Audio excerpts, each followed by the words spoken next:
Here I have Nokia 230, and today I'm going to show you how to perform factory reset operation on this device.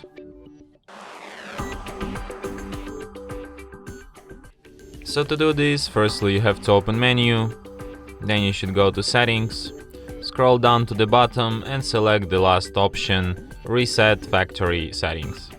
Then you should enter security code, like by default it's 1, 2, 3, 4, 5, and that one should work. And as you can see, options restored successfully.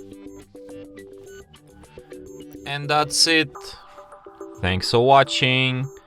If you find this tutorial useful, don't forget to hit that like button and subscribe to our channel.